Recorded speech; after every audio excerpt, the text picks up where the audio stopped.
Cara ini bisa hemat 5 jam sehari. Lakukan ini untuk menaikkan produktivitas sampai 50%. Stop scroll dan kerjakan tugasnya sekarang. Padahal nyatanya kamu gak harus produktif 100% tiap hari kok.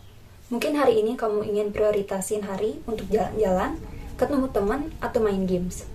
Mungkin besok kamu ingin prioritasin hari untuk menggambar dan ngasah kreativitas kamu. Atau mungkin juga hari ini kamu cuma mau rebahan dan scroll sosial media seharian. Salah? Gak juga. Pada saat kuliah atau sekolah, aku sering kali push diri aku untuk melakukan kegiatan produktif dan melakukan kegiatan ABC supaya bisa produktif dan mencapai suatu hal. Dan hal ini terbawa sering kali waktu liburan. Jadinya aku merasa pas liburan kalau cuma jalan-jalan atau cuma rebahan itu kayak enggak banget sih. Mungkin beberapa dari kalian merasakan struggle yang sama. Dan ini alasannya.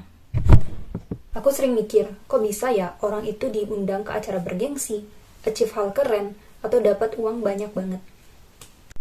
Narasi-narasi ini seringkali membuat aku mengkomparasi diri dengan orang lain yang ada di sosial media.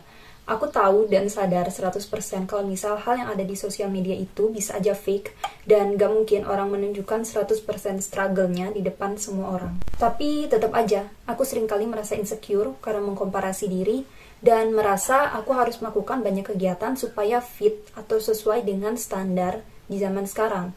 Ditambah lagi, banyak gak sih Gen Z yang udah pada sukses. Dan itu makin menaikkan rasa FOMO atau fear of missing out di dalam diri aku. Sadar gak sih jumlah content creator yang bahas masalah produktivitas itu makin banyak. Dan kita udah di tahap overdose tips productivity. Karenanya kita haus akan suatu keinginan untuk membuat atau melakukan pekerjaan itu jadi lebih cepat, atau melakukan lebih banyak lagi pekerjaan dengan tips ABCD yang udah disebutkan para content creator produktivitas. Bahkan pada di tahap dimana aku merasa cuman fulfill terhadap suatu hari jika aku bisa menyelesaikan to-do list di hari itu. Kalau enggak, rasanya tuh kayak kurang tenang, overthinking, dan lain sebagainya.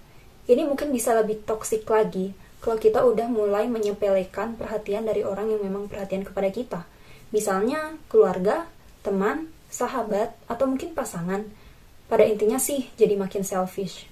Sebenarnya ini bukan salah content creator itu sama sekali, karena mereka cuma bagiin pengalaman dan juga tips yang mereka ketahui supaya kita makin berkembang dan mereka sebagai content creator juga makin berkembang as a person. Tapi lingkungan yang udah membuat content creator produktivitas itu membludak dalam segi jumlah membuat kita merasa harus produktif 24/7 atau tiap hari, tiap jam, tiap detik, tiap menit.